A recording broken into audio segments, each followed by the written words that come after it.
Hey guys, welcome back to Vertical Momentum. I'm your host, Richard Kaufman, also known as the Comeback Coach. Guys, this is going to be an amazing episode because most of you guys are listening. You are veterans and first responders. Can be dangerous men, but you could also have the heart of gold and the soft hands. The same soft hands that could pull a trigger can hold a baby. So we're going to be talking about all that today with my friend Joe. It's going to be amazing. We're going to talk about NLP. We're going to be talking about how to become your masculine self, but not toxic masculinity. We're going to be talking about a lot of stuff. So, guys, first of all, I want to say thank you, Celsius Energy, keeping me energized for my sixth episode today. And also, guys, we came out with the new swag. It says, I win. That means if you guys listen to this show, you are winners. So, guys, thank you so much. And Joe, welcome to the show. How are you today? Thank you so much. Thank you so much, Richard. I really appreciate it. I am absolutely well. And good morning from Sydney, Australia. I love it. So, first question off the bat, because I have a traumatic brain injury. If I don't answer the question, I'll forget. What is your definition of resiliency? I love this question because it's so subjective, and I'm a big advocate for subjective questions. My view of the world resiliency is the ability to bounce back after adversity. So it's kind of like a Rocky thing, get knocked down 7 times, get up 8? Kind of, yeah. And resiliency can be measured, again, subjectively, based on how quickly and effectively you bounce back after something happening in your life.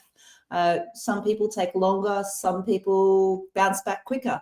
But I think it's important to understand that just because you bounce back, in inverted commas, it doesn't necessarily mean that you have overcome the adversity.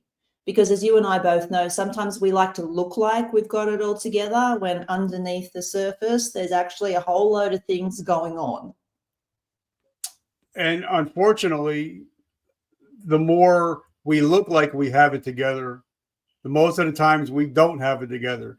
Because I've stood on many stages and went into the back room, and most of the people that were on the stages, their whole lives were falling apart while they're trying to tell people to get their lives together. So I think that's true. We need to accept that we are all a work in progress. There is no masterpiece. There's no one example walking on the face of this earth right at this current point in time, which is the epitome of perfection, the person who's got it all together. And I really think that we shouldn't be striving to have it all together. I believe that as soon as you get to the stage where everything's comfortable, where everything's nice and you're living a sweet life, it's good to stay there for a period of time, enjoy the fruits of your labor. But by the same token, we're not put here to be comfortable. We're put here to strive. We're here to see what we're capable of, what our potential will allow us to achieve. And too many of us stop at that point where we get comfortable and say, hey, you know what? I've worked for this. I'm going to enjoy this. And we all know what happens when you get too comfortable.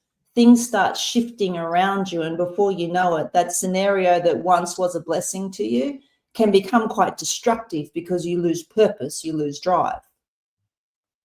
yeah, and sometimes, especially in my position, podcast host, author, and speaker, sometimes we get that shiny object syndrome and we're not staying focused. And I believe, focus for me means, follow one course until successful.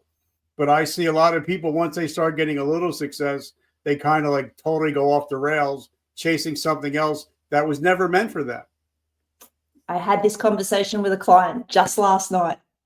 Exact same conversation. They've gotten to a point where they're reaching a level of success in a couple of their really strong chosen goals. And so they want to bring something else in. I want to go and do this now. And I asked the question, and it's a question I encourage everyone to ask themselves when you're making a decision. And the question is simply this: for what purpose? For what purpose am I doing this? Because once you understand the purpose and the reason why you're doing something, you can then bring it back and ask yourself, is this in alignment with what I'm trying to achieve? And then it's really easy then to be able to identify those shiny objects. You know, and I love that. And I just want to thank Amo for being on. We're doing great. Thank you so much for hanging out with us today. But, you know, I think what you're talking about is living intentional. Absolutely. Like, for me, if it's not God, family and friends, or business, 99% of the time I'm going to say no because it's not aligning to where I want to go. So how important is it for people to find out their way to go? And sometimes the hardest word to say is no. You know, no is just the word. It's not a question. It's not a sentence. It's no. And a lot of people get so stuck in saying, I have to please everybody, that they're never going to hit their goals because they're saying yes to things they're not even supposed to be doing. Yeah, I imagine this would be a really interesting question for your audience too, Richard, because a lot of your audience are ex-military, right? So in the service, told what to do all the time, really not much free will, free choice. So it's follow orders. My day is determined by the people around me. As you go up in the ranks, you have some level of latitude and authority to have a little bit more decision-making involvement. But for the large part, you're told what to do and you follow orders. So then you come out and it's, what now? What do I do now? Well, what's my purpose now? I was in the infantry and I had a purpose. I had a unit. I had a code. And now I've stepped out of that. What now? What does that mean for me? And what do I do with it? And I believe that that is one of the really tragic lacks that we have at the moment, that we don't really support. And it's the same in Australia. We don't support our servicemen and women as they come out from giving us so much so that we can help you transition into the next thing. And that's a real problem. And that's how we get ourselves into the point where you'll be familiar with this saying, idle hands are the devil's playground. Yeah. Because when we're idle, our mind starts to kick in. And we all understand that we're in a spiritual battle here. You know, you've got the good influence and you've got the negative influence, but the negative influence is very, very deceptive. So if we're not intentional, if we don't keep things on the front foot, if we don't have a guiding force, and this is why I talk so much about mind and soul in my program. One of my elements is mind and soul. If we don't have a guiding force, then we're like a plastic bag in the wind. We have no anchor. We don't know what we're doing when we get up. And what happens when we don't have intention? Intention finds us. And before you know it, you're being directed by the environment that you're in. That's how perfectly good kids can find themselves in a position where their parents are saying, I don't understand what happened. He was a great kid 12 months ago. I don't know why he's getting in so much trouble now. And then you'll look at the people that he's surrounding himself by and go, oh, okay. So if I look at the kids that he's hanging out with, they're influencing him in ways he wasn't influenced before. So therefore, as a parent, I need to help him in that regard by either removing him from that situation or giving him the self-confidence to stand up in the midst of that situation. But it's the same for all of us when we lose direction or when we end a phase in our lives, and men, especially in their 40s and 50s, end a phase in their lives. There you go. Women as well, for that matter. I mean, everyone's heard of menopause, right? Yeah. That thing's nasty. And for women, it can be anything from it doesn't affect me much to it makes me a raving lunatic, quite literally. And so how do we manage that phase in our lives where we thought we had it all together? We've worked our butts off. We should be getting into that nice cushy phase now, and then something changes in the government or something changes in our lives, an unexpected health issue, an unexpected financial issue. And we're there thinking, so now what am I supposed to do? Why am I doing all this? For what purpose am I getting up today? Yeah. And if we don't have that, if we don't have some kind of direction, then we can get lost. And I say to my clients, purpose is either intrinsically known. So for some of us, we know our purpose. We absolutely know what it is. And every morning we get out of bed and we feel it and we're driven by it. That's been me for a long time. But then if you're not one of those people, people can feel left out. It's like, well, I don't have a purpose. And I say to those people, if that's you, if you're in a situation now where you're just getting up every day, you don't know what for, you don't know how you contribute, you don't know what you're supposed to do now, don't wait for purpose to find you. Create your own purpose. Work out what you're good at. If you don't know what you want to do, ask yourself, what am I good at? And go and pursue that. Well, sometimes, I'm a big Gary Vaynerchuk fan. If it wasn't for Gary V, I wouldn't be sitting here today. I had a meeting with him, and he got me on the track. But something he says is, I try not to curse on the show, but sometimes people will understand it better. Gary says, fuck what you're not good at and triple down on what you are good at. Yeah. And so for me, I'm not good at certain aspects of the podcast, creating graphics, promotion. I'm not good at that. I'm great at building relationships. I'm great at interviewing people. So that's what I triple down on. And I don't look for my flaws. I look for my strengths, and I try to triple down on my strengths. What are your thoughts? I like that. I really do. And as a person who saw Gary Vee in Sydney recently, I loved what his message is all about. And it's really beautiful to see a man that has such influence focused on kindness and self-love, but not in a wishy-washy way, a very practical, applicable way of, hey, if you're good at it, go do it. And I think we spend too much time trying to create this perfect man, perfect woman, whereas I'm good at everything and therefore I am successful. When in actual fact, if you look at it, the people who are successful have done exactly what you said, Richard. They've doubled down, they've tripled down on what they're good at. In fact, every mentor or influencer that I have in my life, and I'm very selective who I have in my inner circle, every single one of them has doubled down, tripled down on their key skill.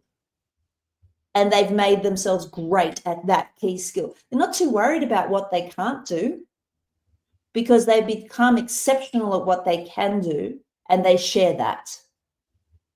And, and we're some of the same people we listen to, some of the same people we learn from. Like the first audio tape I ever got was Tony Robbins' Awaken the Giant Within, and that was 20, 30 years ago, actually on tape. But there's some things Tony can do. I mean, he's 6'12". He's huge. He wouldn't be a good jockey for a horse rider, but he does what he does because he's good at it. But he also has stayed consistent over these last 25, 30 years. If you listen to his message then, it's pretty damn close to where he's at now. And I believe that a lot of people, like we were talking about earlier, they don't stay consistent. They jump from thing to thing to thing. And I think somebody said that, to become great at something, it normally takes 10,000 hours of work to become great or proficient at that one thing. And a lot of people get to 10 hours and they're like, I'm done. I'm not good at it. So talk about how important that is. People don't stay in the game long enough to win. There's so much in that. I've got all of these things going up in my head right now and thinking, which one do I pick? First of all, and I was talking to somebody about this just yesterday who I met at David Goggins when I met him last week. And I was saying to this particular man who has an addiction, and I said to him, why do you have an addiction? And he says, because it makes me feel good. And I said, great. Do you know when you participate in this addictive behavior, what time of the day it is? No, I've never thought about it. I said, well, if we think about it now, is it a particular time of day? Yes. Yeah. Are you doing a particular thing when this addiction kicks in? Yeah. I'm at home and I've done my day and I'm kind of bored. And I think there's a key in that. See, if we look back in years gone by, the Spartans, for instance, as an example, those men were renowned for being warriors. They were strong. They were capable. They were everything that the world needed at the time. And how did they get that way? Because they laser focused. And what these men did was they didn't have time for distraction. There was no time for them to just sit around and hang about and just create drama or idle hands. There was none of that back then. And now we have so much time on our hands because of all of the conveniences that modern life has given us. We now have this bucket of time during the day, and we don't know what to do with it. So we fill it with mindless activities. But then the mindless activities are really not giving us what we need. So what do? We look for something else and something else and something else. And this is how people get in a position where something that wasn't a problem, before you know it, it's a real problem. And you're on autopilot. Your subconscious mind is going, oh, it's time for that thing now. It's time for that thing now. And you're repeating this habit and you're entrenching it in your mind and in your body. And then it starts to control you. And if we bring it back to the, how did I get here? Bring it back to ground zero. What was the moment? Where did it start? What was happening?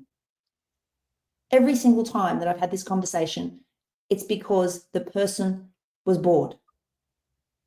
They were bored. They had nothing to do. These people lack connection. In almost every case of the men that I've spoken to, they don't have connection. They don't have friends. They don't have family, or they're so withdrawn from the world around them. They feel so isolated that they don't reach out to the people that are around them. And so they manage themselves. There's nothing wrong with managing yourself. That's a fantastic, mature man's perspective to have. But are we managing ourselves, or are we distracting ourselves from what's really underneath? And a lot of the time, that's what's happening. We're not willing to go into the depths of it. And Andrew Huberman talks about this. And I actually wrote something down like 5 minutes ago that I want to talk about. Is I'm going on 36 years clean and sober January. Congratulations. But I know that if I'm hungry, angry, lonely, or tired, I'm heading for a breakdown. And you said the loneliness part, because I think a lot of guys, or I can only speak for the military guys. When we were in the military, we were all hua together, and then when we get out, we become a lone wolf. Lone wolf, yeah. And I tell everybody, the lone wolf don't eat. The lone wolf doesn't get protected. And I think a lot of, like you said, a lot of addictions come from that loneliness. But a lot of guys are they're afraid to be, what's the word I'm looking for? There's a lot of people, they're talking about how, you got to be a real man. You got to be man up. I hate that. Gosh, I hate that. I hate that with a passion. Toxic masculinity, hate it. Man up, hate it. Real man, hate it. And in the United States, I don't know about Australia, but we're losing between 25 and 50 veterans and first responders every day to suicide because we're trying to man up. We have a huge problem here with male suicide. Absolutely huge. In fact, one of my clients, he's written a book about it. He's a suicide survivor as well, and he now speaks about how he got to the point that he got to staring across the gorge at that cliff that day and what brought him back. And I think, Richard, this is a social responsibility issue. I say it all the time. I've got a lot of military friends and ex-military friends, and I say to them, you know what, guys, you're the people that we call on when things go wrong. You're the first ones we want there when someone invades or looks like they're going to invade. It's like, where's the military? Where's the military? Where's the military? But then when you guys come back from service, it's almost like we forget. We place no value on what you have done and only value on what they are doing. And that's so wrong. And it really bugs me the way we do that, because at the end of the day, no one is an ex anything. You still got all of the attributes that you had while you were in the military. You still have all of that value. But what you've lost is someone telling you that it exists, someone reminding you that you have purpose. And so what happens? Everyone goes back to their own spaces, to an empty house. Marriages are lost. Families are broken up. These men and women give everything to serve and they come back to a world that's moved without them, and it's, well, how do I integrate? Yeah. And it's hard. Look, I get loneliness, Richard. I've been single for almost 10 years, and I'll be honest with you, it hasn't always been by choice.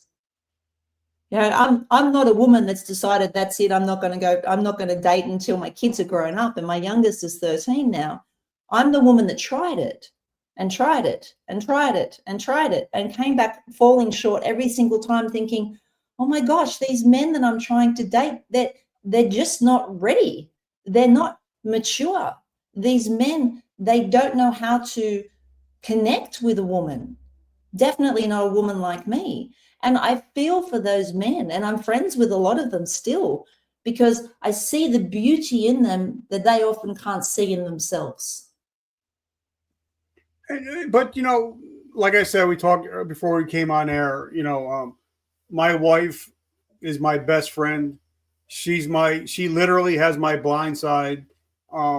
But for so many years, I didn't know her love language until I picked up the 5 love languages.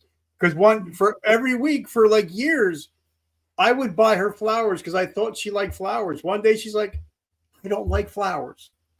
I'm just grateful that you think about me and you bring them home. So sometimes I think we have to learn our partner's love language because it's not what we think it is. Absolutely. That's even in parenting. That's relevant even in parenting and learning languages. I have a son that's very literal. He's immensely smart and very literal. And I worked out at a very young age with him that he's a literal child. If you tell him don't run and he's not running, he's jogging, he'll say, I'm not running, I'm jogging. And that used to drive me nuts because I didn't realize that he wasn't being rude. He was actually being literal because in his world, that's what it looked like. So I needed to understand his language that he utilizes to translate the world, which is very different to my daughter's language, which is also different to my language. So understanding how to connect with people is super important, and how they do things. I mean, your example is brilliant. I bought her flowers because I thought that was the right thing to do because I wanted to show her that I loved her. And isn't it great that she had the courage and you had the type of relationship where she could go, hey, Richard, you know what? I love that you buy me flowers, but I actually don't like flowers. I think that's beautiful. That's a sign of a good connection, a healthy connection in a relationship where you can both show up as you are. And for me, like I read Grant Cardone's book. I read so many books, but once you start to get to know who you are, and you start to notice who you are, who you want to be, that's when you could say, okay, I'm who I am. I like what I like. And my wife or my family, my spouse, they like what they like. And I'm okay with that. Yeah. I'm good. As long as it's healthy, I'm good. Like I'm the talker. I'm the one that's in the PDA and all that stuff. My wife's not. And for the first couple of years, it got me mad. But I'm like, all right, we've been together 15 years now. We're not going anywhere. I'm just going to accept her and love her for who she is. And I really harp on the things that don't drive me crazy. Yeah, absolutely. And It it comes back to that perfection thing, doesn't it? Yeah. Like we were talking about before, right? You double down on the things that you're really good at, or you start bringing in all of these shiny objects to try and be good at everything. And why don't we just focus on what works? And it's the old 80-20 rule in relationships. We spend 80% of the time focusing on 20% of the things that don't work. What if we flip that? What if we decided to focus on the 80% of the things that do work? And then when the 20% show up, put 80% in our time to understanding that, to growing through that, instead of saying, well, you're wrong, I'm right, you need to change. And I think this is a huge thing for women, especially. We're notorious for it, right? And feel free to agree with me. The understanding is that women will come into a relationship with a man with the goal to change him. And you'll look at the man and say, yeah, he's majority there. But if I shift this and change that and flip this a little bit, then he's the way I want him to look. And this is the way that I was brought up. When I was dating and getting into serious relationships when I was younger, it was look at his potential. look at the potential. But I find that to be quite a trap, because if you're in a relationship with someone and you're looking at their potential and you're focusing on their potential, you can find yourself in a position where you're focusing on what they're not yet and not nurturing what they are.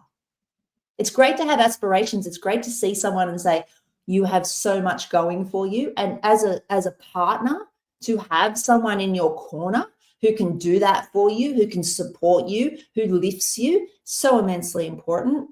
But then by the same token, that's not everything about that person. That's a future version of that person that exists. We need to make sure we nurture the existing present version of that person as well. But it's amazing to me is women will fall in love with the bad boy. Guys will fall in love with the bad girl until they grow up to be bad men and bad women. It was there the whole time. Nothing changed. But because we thought, we can change this person or we can change that person.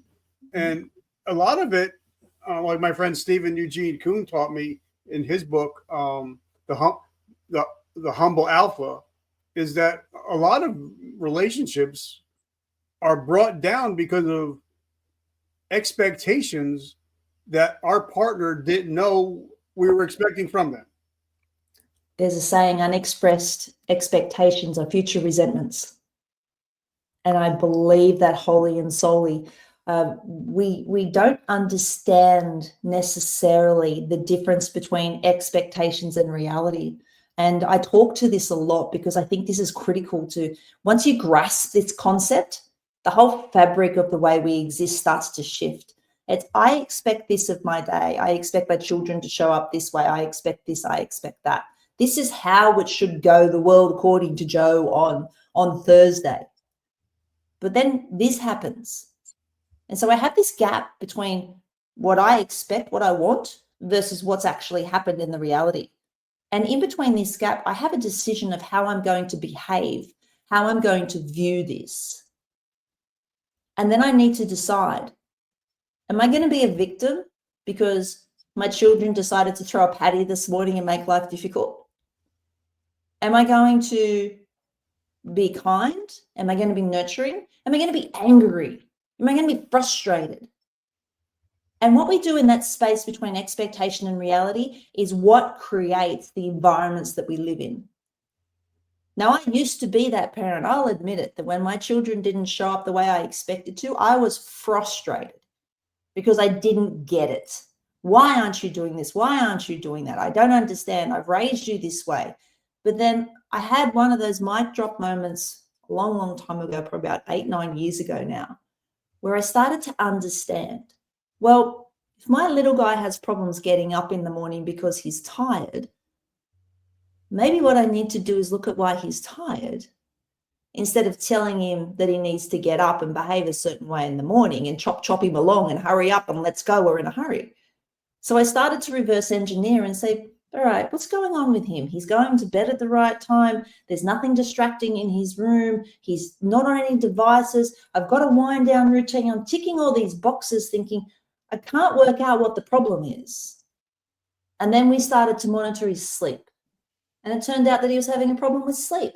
Now, if I had looked at that and said, my expectation is that you show up this way and my reality is you're showing up this way and therefore that makes you the problem, I would never have found that he had a sleep issue. I would never have been able to help him through that sleep issue and get the support we needed. And as soon as we solved that sleep issue, he'd wake up happy. There was no crankiness, there was no stress, there was no me trying to get him dressed when he was more than capable of doing it himself. There was no whinging and whining from him in the mornings and dragging his heels and me going, come on, you need to eat breakfast, let's go, we're going to be late, we're going to be late. Instead, it then became, good morning, mama. And that's what I'm now greeted with every single day because I chose to look at it differently. And what I actually chose to do is stop making it about me. Well, and I want to go there because some people in the comments say talking about narcissism. And for me, I'm the total opposite of a narcissist. I'm an empath. that's my gift. It's my gift and my curse. But for me, if I was going to be a superhero, it would be empathy, man, because I'm empathetic to each person, and I worry, how can I help this person? What can I do for this person? And sometimes, if you are an empath, sometimes the best thing you can do is just say nothing, just be there. Like I tell all my friends in the military that are friends of mine, I would rather listen to 3 hours of your bullshit than listen to a 3 hour eulogy. Absolutely. So, if you're people that are in the comments, if you think this is talking about narcissism, we're talking about the total opposite of narcissism. Yeah. We're talking about empathy. Let's call that out though, Richard, because narcissism is this buzz phrase, this buzz term that's being used at the moment. If a man dares to try and guide his female partner, he's a narcissist. If a woman dares to tell her husband how she wants to be treated, then she's gaslighting. Let's just call it the way it is. This word narcissist is actually a psychological. Let's get it straight. Not just because I think it is, it's a psychological issue. It cannot be diagnosed by a run-of-the-mill person that's got their knickers in a twist. A narcissist has issues with the way that they see the world psychologically. This is a diagnosis. This is not an opinion. This is not based on someone had a bad day and continually has this one habit. That's not a narcissist. And trust me, I've met a few clinically diagnosed narcissists, by the way. They are very different. They're on a whole other level. So what we're doing at the moment is we're throwing this term around, narcissist. No, the person's having a bad day. The person's expressing themselves poorly. The person has an anger management issue. Now, a narcissist is a person who meets key criteria, gaslights, manipulates, emotionally abuses, financially controls, coercion. These are all of these traits of a narcissist. Now, these things are consistent throughout their personality, not just because they're in a relationship with a person they don't like that they don't leave.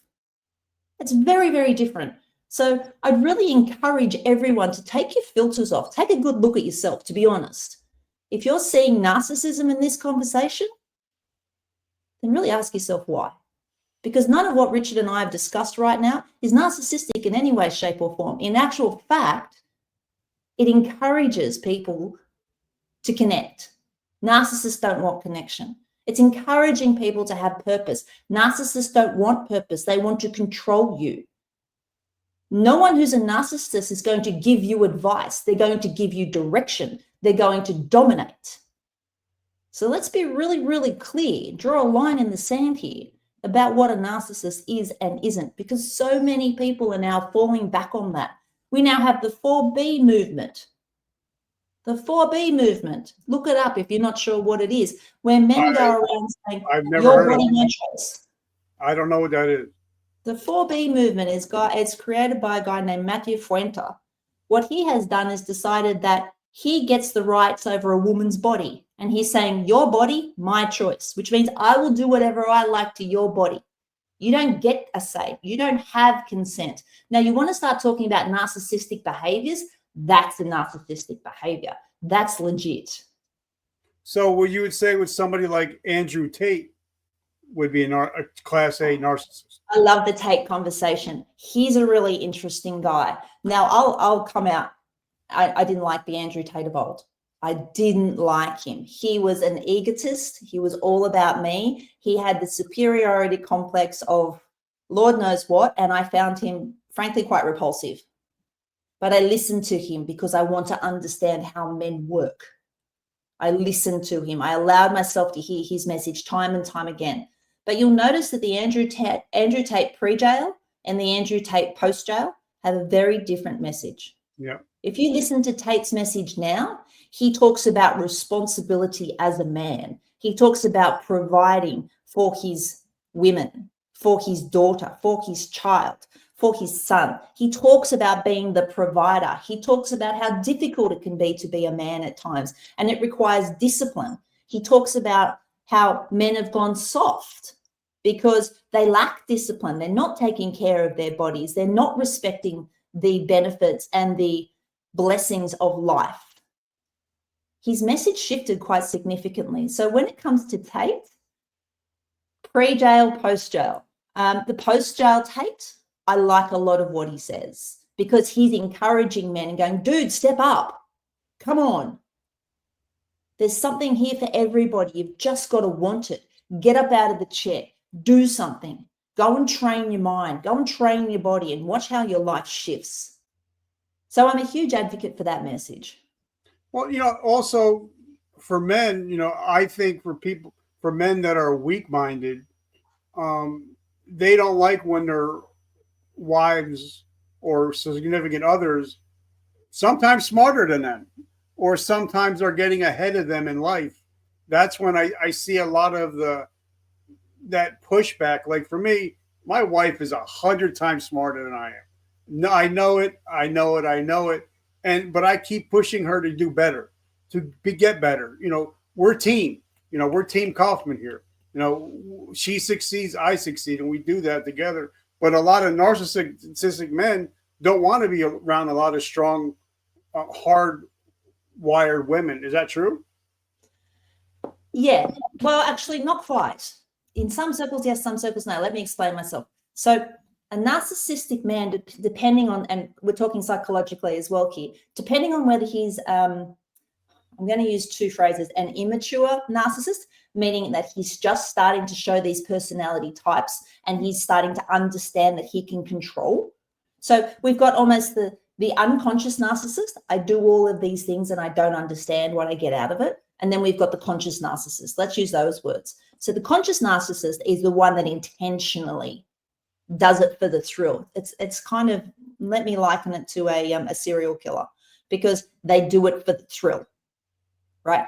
The conscious narcissist, they seek out the strong women because the thrill is in breaking the woman. So they will actually seek out the strong, independent woman. I've got a couple of my friends who have literally just broken free in the last 12, 18 months from clinical narcissists, both of them. Now, these men were diagnosed and they didn't know. But once you see the traits, then you can understand where it's come from. But the unconscious narcissist is just starting to understand that they can have control. So they're going to go for what they can control. In this case, they're not going to go for the strong woman just yet. But if they continue with that behavior, they will. Because inevitably, it's like a drug. All right, I've disseminated this one. I've taken away all of her power. She's under my control. I've got her. She's on a leash. That's the ultimate for a narcissist, to be able to take the power by force and domination from the person they want to take it from, usually the partner. That's the goal. Okay, so now let's flip the script. What is a dangerous modern man? It sounds like it's the total opposite of what we just talked about. Yeah. I think it's one of the things I'm going to preface this with is we need to understand first and foremost the spectrum by which human beings exist. So I want you to imagine the most horrendous thing that you've ever seen happen, that you've read on the news, that you've seen, anything like that. Just bring that thought to mind. And you're going to have an emotional reaction to that. Right now, your mind is thinking about the horrendousness of it and how whatever it is, disgusting or whatever else. Yeah. And your body's having a reaction. Am I right? Yep. And for me, it's 9/11 because I live 10 minutes from Manhattan. Wow. I spoke to a man on last Wednesday who was one of the pararescuers at 9/11. And he still is immensely impacted by that, as you would imagine. Yep. So you think of the people that perpetrated 9/11. Let's go with the story that we're told about 9/11, because there's lots of conspiracy about what actually happened versus what we're told was happened. But let's go with the story that we've been told about 9/11, that it was two planes that went into the buildings and then out at the Pentagon. And then as a result of that, thousands and thousands of people died. Okay. When you think about the perpetrators of those events, you're going to have that reaction. So what's the reaction you're having? Well, being a veteran, and a lot of it is anger. A lot of it is just if you think about it enough, it turns into rage. Absolutely. Rage. Excellent. And now I want you to pause in that moment. And I'm going to say something that not many people say. Dr. Jordan Peterson talks to this really, really well. It's an understanding of fundamental. Yes. You love JP? Me too. He's brilliant, man. He is a dangerous modern man. If you want an example, Jordan Peterson is a dangerous modern man, and I'll tell you why. But first, we need to understand this. In order to be a dangerous modern man, you need to understand the fundamental truth that everything that you see happen on the face of the planet, everything that is done by any human being, you are capable of. Even 9/11. Now, you will think about that, and most of us will think about that. And the first response is, what's your first response when I tell you you're capable of that? Well, like I said, being in the military, I know that I'm capable of anything if the right thing comes at me. In the right circumstance, right? If the situation falls a certain way, you will become that person. Yep. Now, the first thing we need to understand is we are all that person. All of us have it in us. Now, for some of us, for the majority of us, that combination, that Fibonacci code that creates that turns us into an absolute monster like that, the code will never show up in our lives. So we'll never need to engage that side of ourselves. But for others, that code has been switched on and they have become that person. And this is where we start talking about wiring. We're talking about the wiring of the mind, what we allow ourselves to believe and how easily we allow ourselves to believe it. But a dangerous modern man understands this. That's fundamental. A dangerous modern man understands I am capable of all of it. In the right circumstance, I will pull that trigger. In the right circumstance, I will fly that plane. In the right circumstance, I will do that thing that I find absolutely horrendous right now. But in the right circumstance, when I believe it's for a bigger purpose, I will do it. Now that sits in a way that makes your gut churn. You don't want to think that you're capable of it. There's no way that you want anything to do with that sort of behavior. And this is what makes dangerous.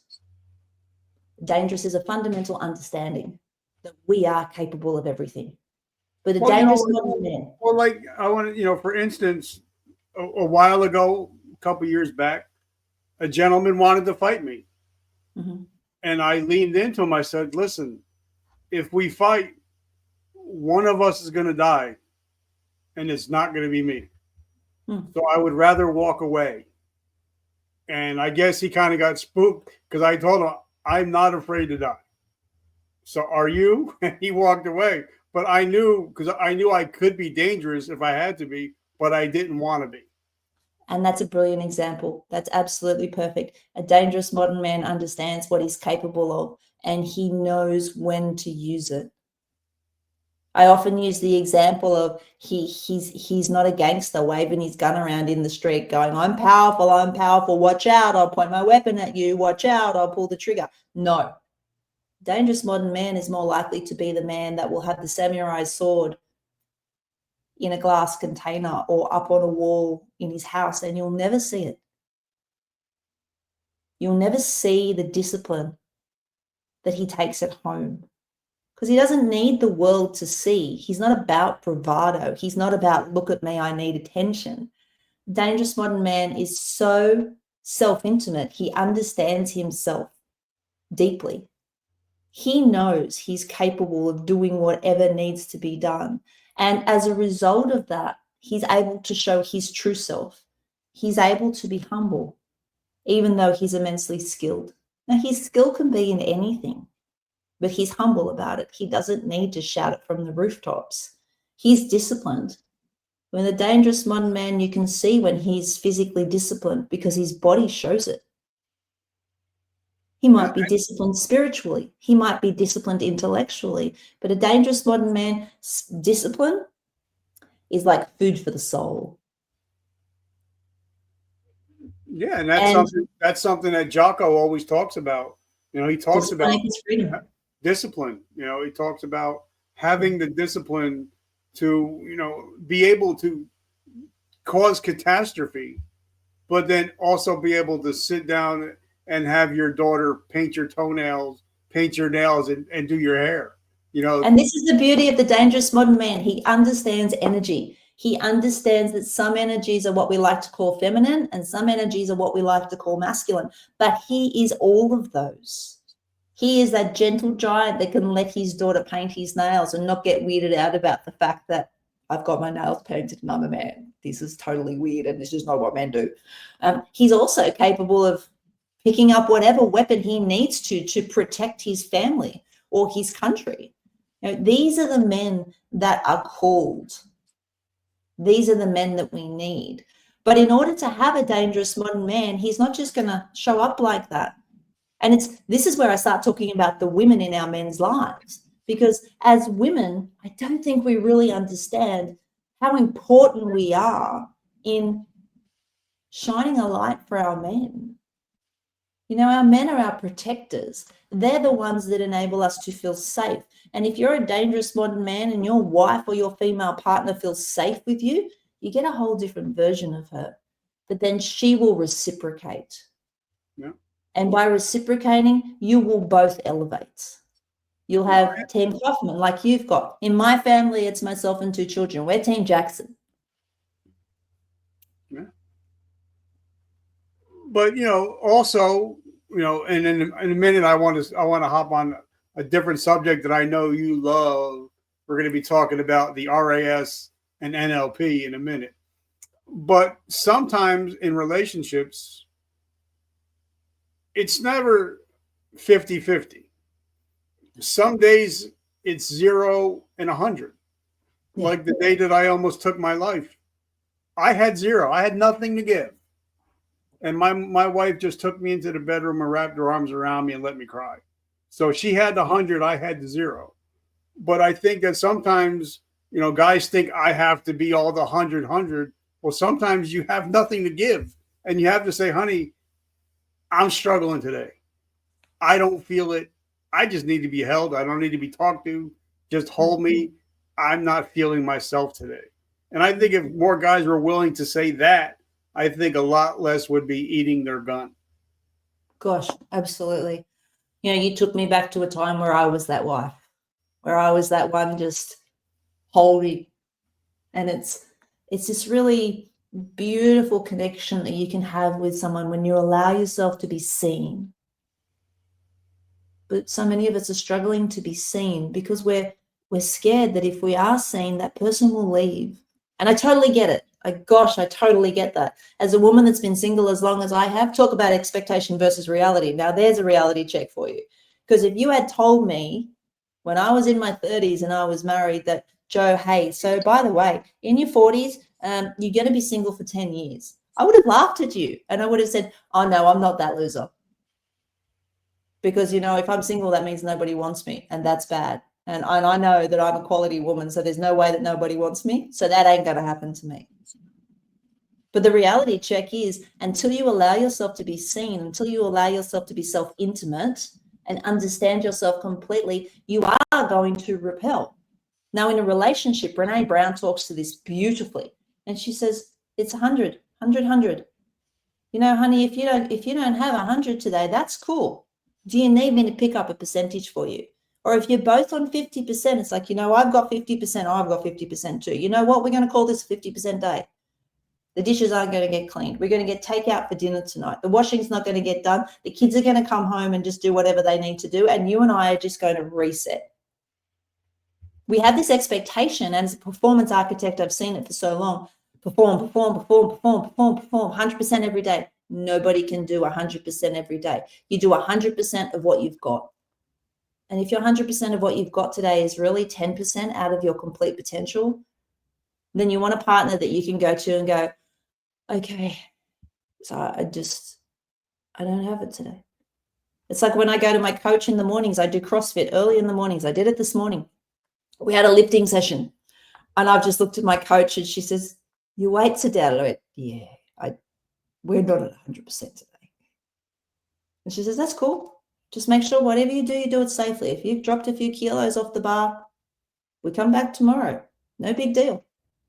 And we need to be more forgiving for that. We need to allow, as women especially, we set the tone and the emotion of the relationship. We are the ones that create the open environment for our men to come to us and to be vulnerable and to be raw without saying stupid things like, oh, men don't cry. What do you mean you've got feelings? You're not supposed to do that. You're supposed to be looking after me. No, we look after each other. That's why a relationship has two people. That's the point. Because if we're both alike, then one is not needed. But, also, I'm a father. I got 3 beautiful children, a 22-year-old boy, a 19-year-old boy. I still hug and kiss my boys. I say, I love you. And, whenever you walk out that door, I don't care how old you get, you're still going to get hugs and kisses. And you're still going to know that your home is your safe place. You know what I mean? I did that with my kids this morning before we got on the podcast. Went out, gave them a hug and a kiss. My daughter and I have got this little code word. We call it tuddles, tuddles with a T instead of cuddles. So that's how she tells me a cuddle is something that we do all the time. We hug each other all the time. But when she comes up to me and says, I need tuddles, that's her way of saying, I'm feeling really low. I need you to help me feel better. I need you to hold me. I need you to wrap me in love so I can pick myself back up. And that's what we need to do for each other. And I'm going to say this extends past the intimate relationship of husband-wife or intimate partners. This is something that we should be giving humanity as a whole. The energy that we show up with will allow people to feel safe, allow people to feel seen. So something simple, look up. Yeah. Smile when you're on the subway. Take the opportunity to say thank you to the person that made your coffee. If they've got a name badge on, use their name. Mm-hmm. The best thing that a person can ever hear is the sound of their own name. Yep. And we only ever use it when we're telling the person off and telling them what they've done wrong. And gratitude, I think gratitude is the biggest thing for me. But now let's hop on to something else, because I picked up Tony Robbins' book again about 6 years ago. Yeah. And it was after he was interviewed by Ed Milet, which I love, Ed. Eddie, I love you.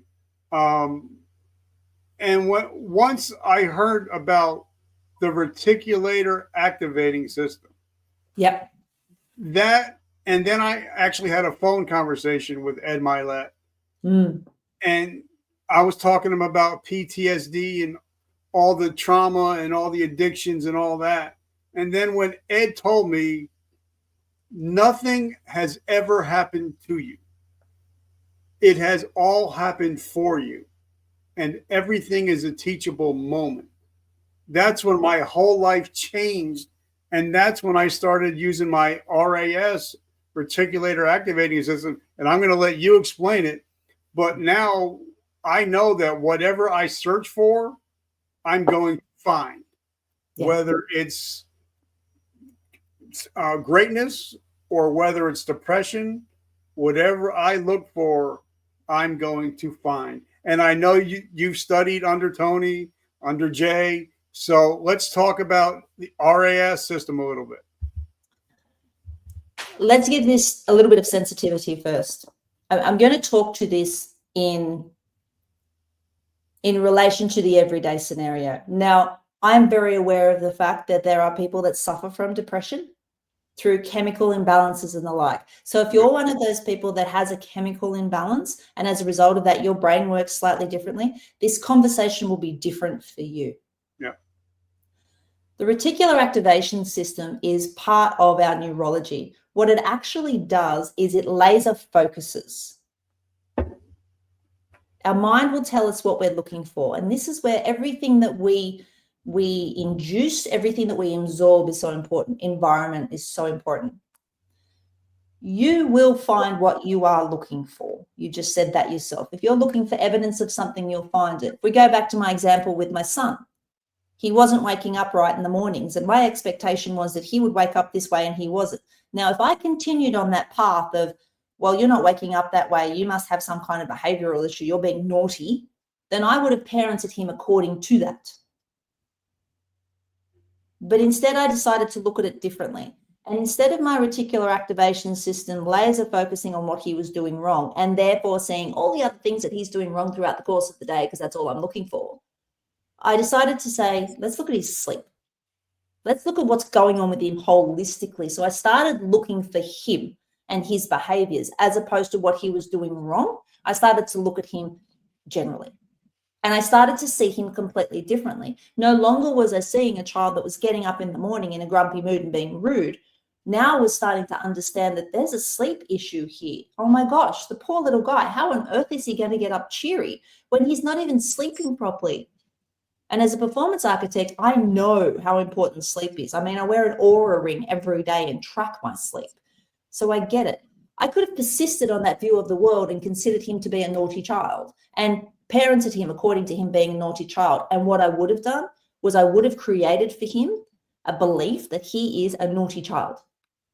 And the ages of 0 to 7 are the most critical years for a child to form their views of themselves. It all goes into the unconscious mind. It's deep in our mind, and it becomes our patterning. So if you're telling a child something constantly while they're young, that becomes part of their foundation, their cornerstone of adulthood. So please be mindful. 0 to 7, super, super important years to formulate the foundation for your child's mind. Now, the reticular activation system for an adult is the foundation of manifestation. Quite simply, what it does is it will show you what you're looking for.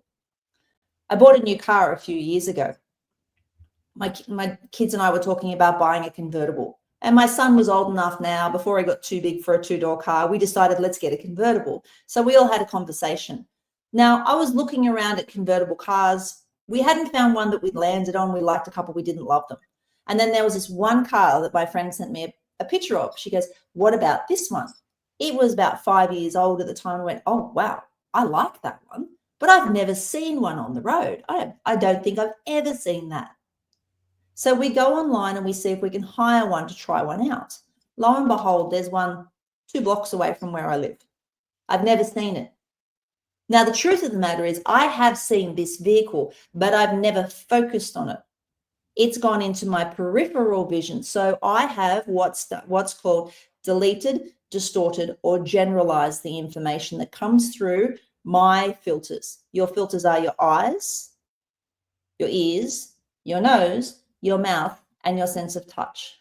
So everything that comes into our body, into our mind, is filtered through delete, distort, and generalize. What the reticular activation system does is says, I'm looking for this car. So I am now going to delete or distort anything that's not that car. No. And I'm out looking for the car. I'm out looking. This is all happening on a subconscious level. And lo and behold, I can't tell you how many of those cars I saw in the 3 weeks after we decided to buy one. It was ridiculous, but I'd never seen them before because I'd never been looking for them before. So the reticular activation system was out looking for me. So here's the thing, and Ed's quite right when he says life is happening for you, not to you. We will find evidence of what we focus on. If I want to choose to believe there's something wrong with me because I'm single after 10 years, I'll find plenty of evidence of what's wrong with me because I'll focus on that. And the reticular activation system is designed to give you information based on what you're choosing to focus on. That's its job. So if I choose to focus on that, I'll find information to support that truth. But what if I want to shift out the truth? What if I want to find information on something else? Reticular activation system will do exactly the same thing. It'll go to work and find all of that information for you. So I guess the bigger question about the RAS is how do we change our lives using that? What if I'm a person that's sitting at home and I've got this really low view of myself? I'm a nobody. I'm here. I don't even have a partner. My kids don't talk to me. I don't have any money. I'm struggling to pay the bills. I hate my job. I'm fat. I'm unhealthy. I eat rubbish. All of these messages that you're telling yourself will create your identity of who you are. And then your reticular activation system will go out and give you evidence to confirm who you think you are. If you start using words to yourself, and this is why Gary Vee talks about how you talk to yourself matters. If you start telling yourself you're a loser, your Raz is going to go out and find information to support that you're a loser. If you start telling yourself that you're useless, and the two most used words, there was a study done in Australia about 5 years ago, the men who had died by suicide that left notes. What were the two most common words that were used?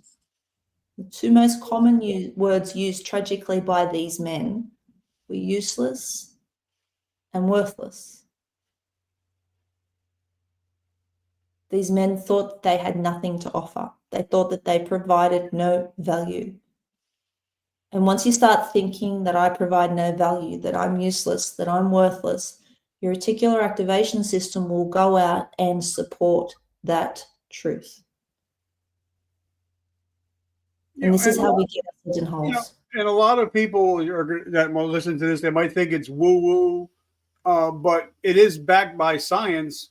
But also, if you go back to Napoleon Hill when he was being taught by Mr. Carnegie even said 100 years ago, that your obsessions become your possessions.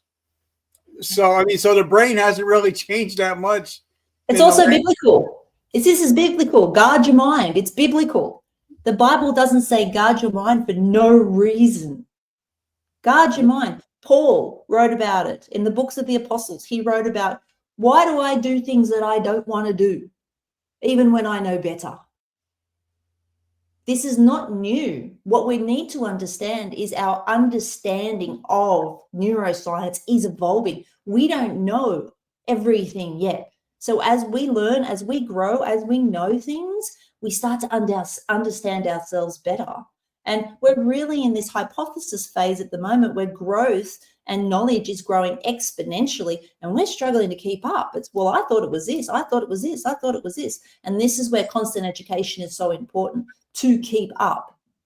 For instance, Andrew Huberman did a brilliant podcast earlier this year with David Goggins, and he talks about the anterior frontal cortex and how discipline and doing something that you don't like, even something that you hate doing that is good for you, let's say going to the gym, because that seems to be the most common. Public speaking, for instance. Most people are afraid of public speaking. They're almost as afraid of public speaking as they are of death. Yep. If you do something that you don't like, that is good for you, and you do it over and over and over and over, so far the theory is that actually contributes to your longevity, to how long you actually live and the quality of life that you have. Now, it's new information, yes, but how exciting is that to actually think about the fact that if I go and do the hard stuff that I don't want to do, that I actually really hate, I'm going to get a benefit of that. You're going to get a benefit of that neurologically. Hormonally, you're going to get a benefit because your body will reward you for it. But you've got to be able to be willing to engage that reticular activation system in a different way. And this is where the battle is, because over a period of time, we've all taught ourselves to think in deficit, either through experiences, and let's bring the narcissist back in. You could be a person that's had a relationship with a narcissist. And I guarantee you, and I can testify to this, if you walk out of a relationship with someone who is that way inclined, you are feeling like you are nobody. You feel worthless. You feel useless. And if you're anything like I was when I walked out of my relationship, you don't know who the hell you are. But that's a key time for you to support yourself with friends, people who love you and want the best for you, so you can start to retrain your brain in the positive and to change your life. And that's the next point I want to hit on. Like I said, I'm old. So when I talk about changing the tape, older people might understand what tapes actually are. But like a lot of times when I went back to trauma that happened in my life. Yeah. And then Ed comes in the back of my head and said, hey, that happened for you. It didn't happen to you. It happened to you so you can help other people that are going through it. Mm. And I started adding positiveness to all the negatives that have happened in my life. Yeah. So I changed the script. So talk about NLP and actually changing your mind. The foundation of NLP has what we call presuppositions. And for your listeners, if you're not familiar with presuppositions, I highly recommend that you look into them. These are rules by which we live by, almost principles of life. If you look into some of DeMartini's work, he talks about the principles of life. And it's really about universal law. So universal law is absolutely fascinating, but I won't go into that. You know, what comes up must go down, etc., etc. There's lots of that in there. But let's just pause on this one for the moment, because what we really want to talk about here is how we utilize what we've got. And presuppositions are a brilliant foundation for that. I have one presupposition which I teach my clients. Some of them grasp onto it straight away and go, yes, that makes perfect sense. And then I'll have others that go, yeah, you know what, Joe, I know you tell me that it's really beneficial to use it, but I just, no, I'll keep trying, but just no. And I'll tell you how I came by this.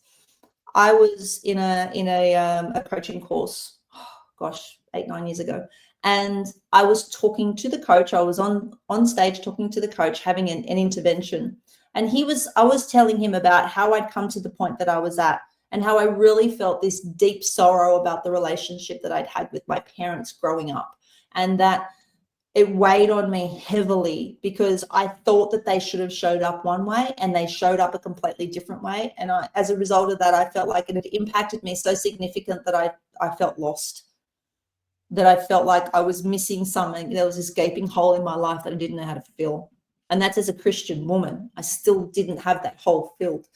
And he said to me, Joe, I'm going to give you something. It's going to be challenging for you. And I just want you to just sit with it. You don't need to give me an answer right now, but I want you to sit with it. And then I want you to come back to me, no matter how long it takes. Come back to me when you find a translation of this that makes sense for you. And the presupposition is this: everything's happening as it's meant to, when it's meant to whom it's meant to. Everything's happening as it's meant to, when it's meant to whom it's meant to. Now, the foundation of this presupposition is simply this. If you want to go biblical, it's all things happen for the glory of God. If you want to stay out of the biblical context, you can look at it as exactly what you just said, Richard. Everything that happens to me is for a benefit of something greater. It didn't happen to me, it happened for me. If you hadn't have had those examples in your past of things that had gone wrong, you wouldn't be here doing this, would you? No, not even close. The further you get away from the event and the trauma of the event, and the more you process the trauma of the events of your past, the more you can shine a different light on them. And this presupposition does exactly that. Because by nature, if that presupposition you believe to be true, there are no mistakes. So therefore, when we start talking about expectations versus reality, if there are no mistakes, then you only ever deal with the reality. And the reality becomes necessary because everything happens as it's meant to, when it's meant to whom it's meant to. So this reality that you're in right now, regardless of what it is necessary. Do we need to know the bigger picture of why it's necessary? No. But we'll look for it because that's what we do, because we're meaning-making machines. But what if we just went through this scenario that we're in right now, with this reality that we're in right now, and sit in this sucks, I hate it. Just sit in it. This sucks, I hate it. Go through this shouldn't be happening to me, this is not fair. Go through all of those emotions, but go through them quickly. Because you need to express your emotions, you need to get the emotions out. That's important. But then move on and change the question. If this happened as it was meant to, when it was meant to whom it was meant to, i.e. me, I have a choice now. Is this going to define my life in a positive way or a negative one? We've all had stuff happen. But I also agree, I also think that, with all the studying that I've been doing and all the reading, I realized that hurt people, and also that each of one of us is a devil in somebody else's story. Yes, So, absolutely. so we're always focused on how many, like in AA, they teach you to, ask for forgiveness for things you've done, but then also forgive others that have hurt you. A lot of us just look at our picture, but we don't look at all the people that we hurt. So, like I said, we're a devil in a lot of people's stories that we don't even think about. And I'm glad you brought up AA, because I went to quite a few Narcotics Anonymous meetings here in Australia. And I sat in on these meetings to, again, understand addiction and to understand how people get to a point where they become addicted. And on the other side of these addictions, I could see men and women that were so tormented by who they'd become and how they'd let themselves down so much. And they felt so just chained. I can't get out of this. I've just got nothing left. And they lose hope. They really lose hope for any potential for the future, because they create a story around what they are. I'm an addict, therefore that means. I do this, therefore that means. I have, therefore that means. And therefore that means is where they create their identity. And it's for this purpose I tell people to use the full stop method. Full stop method eradicates the story. I did this thing, full stop. And at the end of the full stop, you need to decide, are you responsible for that? And will you be accountable for that? Am I responsible for that thing having happened? Yeah, I did it. Great. Well, then you want to make amends for that. You want to first forgive yourself for what you've done. Because if you don't forgive yourself, no amount of external forgiveness is ever going to change it. If you're a Christian, you'll confess your sin because you'll understand that the burden will be lifted. But then you'll also want to right it. You want to go and apologize. You'll want to go and try and fix it. And this is where our prefrontal cortex, our ego, comes in. It wasn't that bad. I don't need to apologize. It's going to be difficult. I'm going to get uncomfortable. No. But here's the thing. This stuff that you know that you've done, that you've buried deep down, that you've not apologized for, they're called samskaras. And what they actually are, the Buddhists actually believe they're like little nicks on your nervous system, like a little death by 1,000 cuts. Every time you have one of these traumas that you push down into your body, it's like another nick on your nervous system, and another one, and another one, and another one, and another one. The power of forgiveness, self-forgiveness, is huge. You overlay that with gratitude. As a Christian, that would look something like, thank you, God, for the trials that you're putting me through right now. I have no idea why I'm in them, but I know there's a bigger picture. Please help me understand it. As a non-Christian, it would be, okay, this sucks. I'm not happy about it. But what if I just decided to look at it like there's something in there for me to learn? There's something in here for me to grow. You ask for patience. God never gives you patience. He gives you someone difficult to have to deal with, or a situation that's completely against what you are capable of, to teach you. Everything in life is an opportunity to be taught. And we need to remain open to that. Well, like last week after the elections, I posted some stupid shit and I got called down on it by members of my family. And I sat back and I'm like, I'm totally wrong. So I made a public apology on social media. I saw that. Reached out to everybody and I said, I'm sorry.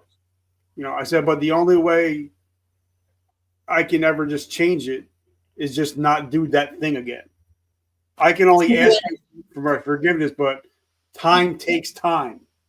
Self-awareness. Absolutely. But I also know that the minute I ask God for forgiveness, it even says it in the Bible, if you ask God for forgiveness, he forgives you and forgets it.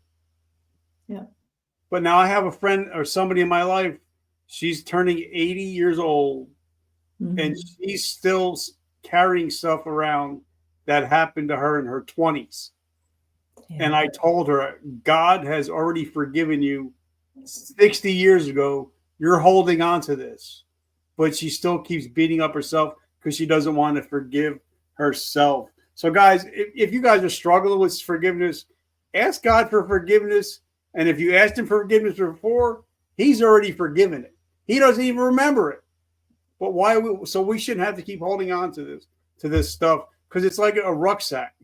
If you just keep putting rocks in it, eventually you're not going to be able to move. Yeah. But if you ask for forgiveness and start pulling these rocks out, eventually you're going to be able to run again, right? Yeah, the load will be lightened for you. And I think this is really important for us to recognize as well. We are going to screw up. Okay, if there's anyone that's listening to this podcast that thinks they haven't screwed up, then I'm going to encourage you to check your ego, because you're protecting yourself from the truth right now. The role of your ego is to protect you. That's why it will distort the messaging, to make sure that you always feel like you're not the one that's done wrong. The role of the conscience is to give you empathy. So the conscience will tell you if you've done something wrong. But if your ego is super strong, it'll repurpose that message and go, it's no big deal. Don't worry about it. In order for us to be able to do that, we need to remember something that's fundamental. We are all connected. Everything that we do sends ripples. Everything that we do matters. And that's tough to manage sometimes, because it's like, oh my gosh, Joe, seriously? That I have to think about everything I do now? Are you crazy? That's just mental. My mind's exploding right now. No. But if you go back to the beginning of this conversation, Richard, that you and I had, we talked about intention. Mm-hmm. If you show up every day with intention, you're less likely to be that plastic bag in the wind where the environment's telling you how to be, what to be. You're less likely to be susceptible by messaging externally that you don't want to be absorbing. If you show up with intention and ground yourself in something bigger than you, and you'll know this from AA, right? What's one of the first rules of AA? I accept that there is something higher than me. Yeah. Doesn't have to be called God, but I get that I am not the creator, center of the universe. I do not make the world turn. That's a way of putting our ego in check. It reminds us that we are a part of something bigger than ourselves, and everything that we do matters, that we are a part of a tapestry of life. And even though we're tiny in the spectrum of the universe, we're tiny in the spectrum of time, we're barely a speck. We still matter. We are still relevant, because we impact people every single day. And if we show up intentionally, it will shift how we view. And even like, I love the book by James Clear, Atomic Habits. I love that in order to win in life, you have to win the year. But in order to win the year, you got to win the month. And in order to win the month, you got to win the day, and then win the hour and win the moment. Micro moments, yep. So for me, it's kind of like, I'm talking to you. That's my focus. After this, I'm going to go hang out with my son, and I'm going to hang out with my beautiful wife. But I know that if I'm hanging out with my wife, that means I'm not out at the titty club. I'm not out doing stupid things. I'm focusing, and I'm being intentional with where I spend my time and where I spend my money. Because I believe that in order for me to win the day, I have to win the moment. And like I wrote a post out today, you never know when the last time is going to be the last time.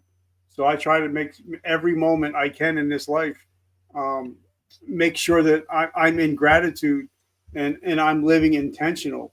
So you mentioned gratitude 3 times now. How important is gratitude? Oh, gosh. I never understood the power of gratitude, the immense complexity of the power of gratitude. There's a reason why it's one of the highest frequencies, right up there with authenticity.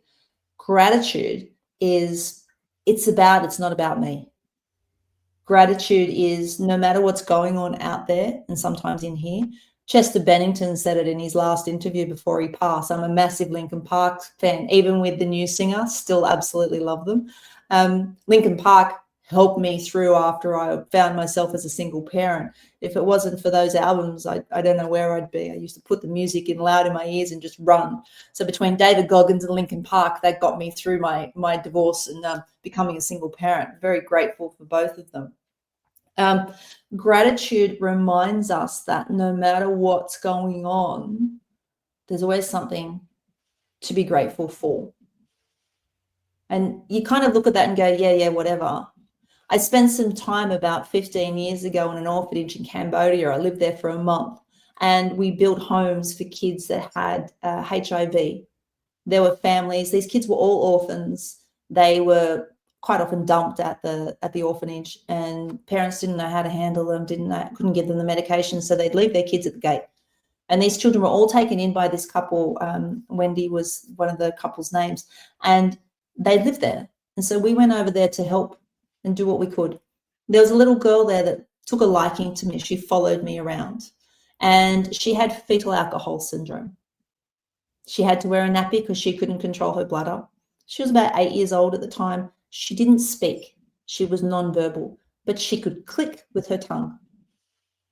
And so she would click with her tongue. And when she was around me, she'd click really fast. And I asked her carers, I said, what does that mean? And they said, she likes you. She feels comfortable around you. Is it okay if she kind of shadows you? I said, well, look, that's fine. I want to make sure that she's safe at all the time because I'm going in and out of a building site. They said, no, she'll just sit there when she finishes school and come and watch. And that's exactly what she did for 3 weeks. She'd come and sit and watch, and we'd play in the dirt and all sorts of stuff. But experiences like that remind me when I'm feeling a little bit overwhelmed. I mean, running a business and looking after kids and having all of these things going on, you have your moments of overwhelm where you just go, I'm just not coping today. I need to ground myself. Gratitude grounds you. Gratitude reminds you that everything is a blessing. You know, we have parents. A lot of us have aging parents. My parents are both unwell at the moment. I'm so grateful for the fact that I live close to them and I get to spend time with them. And I have a relationship with them, and then my kids have a relationship with them because they're important in our lives. And gratitude means that you will never have regret because you're always forward projecting. I'm grateful for the food I have. I'm grateful for my family. I'm grateful for my life. In fact, studies have shown that people that utilize gratitude journals and at the beginning of the day, pick 5 things, just 5 if you can manage it, that you're grateful for. It changes your energy internally. It changes your neurochemistry, and the hormones that are released within your body are completely shifting. So gratitude releases what we call oxytocin, the love hormone. Oxytocin, sorry, wrong one. Oxytocin, the love hormone. It releases that inside of us. And what that means is when we feel gratitude, we get released this beautiful sense of calm and peace and love and kindness. Gratitude is the foundation for change. And you know, I love that. Like for me, and I tell all my students and anybody that's listened to this podcast, before I go to bed at night, I wrap my arms around my wife, whether she's sleeping or whether she's awake. I pray for her happiness, her health, and because it's hard to be mad at somebody that you just prayed for. But also, before I go to bed, I thank God for 3 things that happen in my day. And this interview is going to be one of them. And then when I wake up in the morning, if I could see something, because I lost 60% of my vision, if I could see something, I thank God. I say, Lord, I don't know what you got planned for today, but it's going to be an awesome day. So before I go to bed, I'm in gratitude. And when I wake up, before my feet hit the ground, I'm in gratitude. So I think being in gratitude, I think it changes your whole outlook for your whole day. And it also shifts your reticular activation system, right? Because if you're out looking for things to be grateful for, as you just said yourself, you can't be mad at someone you just prayed for. So if you're out looking for things that you can be grateful for, then you're not going to see the things that bring you down. All right. So this is a teaching podcast. So a lot of us guys and girls, we're all warriors. But a lot of us, when we get out of the military, we're beat up mentally, physically, we're banged up. So a lot of us dealing with PTSD, traumatic brain injury, addictions. So what would be your top 3 pieces of advice if somebody wanted to become a dangerous modern man after getting out of the military? 3 things. Find a purpose. First of all, give yourself something to drive towards. Absolutely essential. The next thing, discipline. Train. Train your body, train your mind. So when I'm talking about training your body, physically train your body, and that includes just being aware of what you eat and actually physically training your body every single day. Train your mind as well. Training your mind can be as simple as reading 10 minutes per day or 10 pages. There's a thing that Andy Frisella put out called 75 Hard. Yeah. Highly recommend it. I did it back to back during COVID. It was absolutely monumental for me to be able to just train my mind and my body for 150 days straight. And it taught me a lot. It's one of the reasons why I'm so resilient now. And if you're not sure, programs like 75 Hard are a great place to start because it gives you guidance on what to do and how to do it. It gives you a goal and it sets you in purpose. The third thing, environment.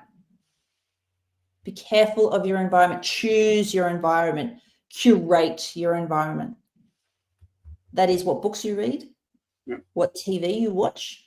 You become what you eat. You become what you see. You become what you hear and what you do. You are an absorber. You're like a sponge. Everything that comes into your senses will impact who you are and how you show up. So they're the 3 key things. In the last one, when we're talking environment, get yourself around people. Goggins calls it a foxhole. Yeah. You need to have your foxhole. Who are the people that you will trust no matter what? Keep in contact with those people. Men are primal. You need to be around other people. You need to be around other men.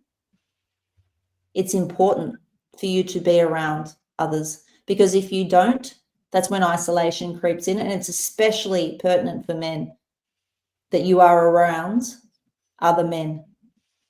So do you believe in the power of the 5, that you are the average of the 5 people you hang out with the most? Yeah, absolutely. When I started leveling up my environment, everything's shifted for me. I hang around people that think differently.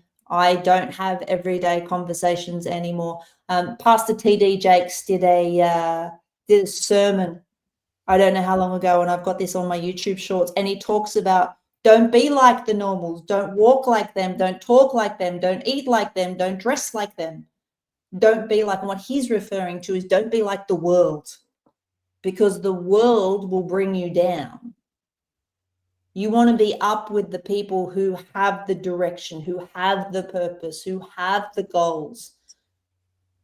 This is why Christians hung out with Christians, because as a unified movement, you could support one another. When one's at 100, and when one's at 50%, the other one could kick in the other 50 and then do what needs to be done. Unification, support, connection, super, super important. Do not do it on your own. And I actually got to have a men's breakfast with Pastor T.D. Jakes, and something he told me was, he said, "Rich, if you don't date your wife, another man will. So, guys, if you're out there, make sure you're dating your wife, or else another man will." So, we have a friend in common that hooked us up, and actually, when I was on vacation, he actually messaged me. He's like, "Bro, are you okay? I haven't heard from you." And I reminded him that I was going on a cruise. He's like, "Oh, that's right." He's like, "I'll see you when you get home. I was just thinking about you." So talk to us about our mutual friend. Manny, gosh, he's crazy. I love him to death. He's my type of person. Manny and I bonded around talking about I made a statement on one of my posts probably about 18 months ago now. And I said, there's nothing like being comfortable being alone in a room of strangers, being alone in a room of people. Because I just had this brilliant weekend, which was completely unexpected. And if I hadn't have used my reticular activation system and sat in gratitude for that weekend, despite the fact that everything was going to hell in a handbasket, I would have had a very different experience. And so him and I started talking about that. He said, I didn't know that anybody else understood what it was like to be alone in a crowd. And I said, yeah, I get it. I totally get what that's like. I have that often. I feel like I'm the one that's sitting on the fringes all the time. That's been me my whole life. You know, the black sheep, the lone wolf. That's just been me. And him and I started chatting back and forth about what I'm doing and the dangerous modern man. And he's just, tell me all about the dangerous modern man. I want to hear all about it. And when we start talking about it, his eyes are just, holy cow, Joe, that's amazing. That's so fantastic. I love it. We have to get you out there. We have to get this message out. The fact that a woman is advocating for the dangerous modern man is awesome. I love it.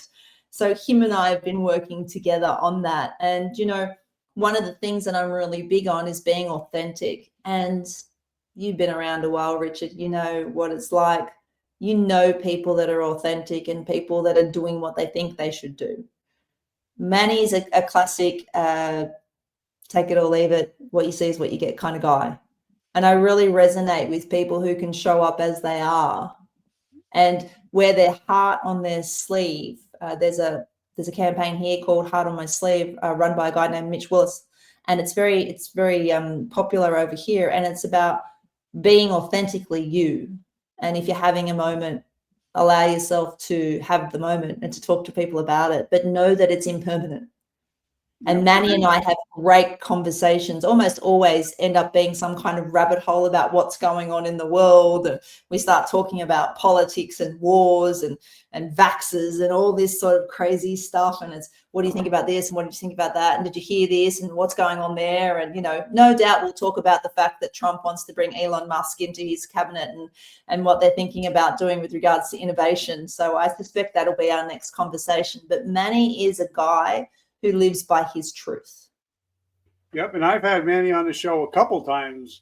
So he's been on here. And guys, if you don't know Manny Wolf, it's Wolf with an E. Make sure as soon as you hang up, you go check him out. He's got some amazing stuff. But if you're a snowflake and you get upset easily, he may not be the guy. Well, or he could be the guy, because if you're a snowflake and you get upset easily, there's probably a dangerous modern man inside of you that's just dying to come out. Yeah. So hang around people like Manny that will tell it like it is, so you get used to it.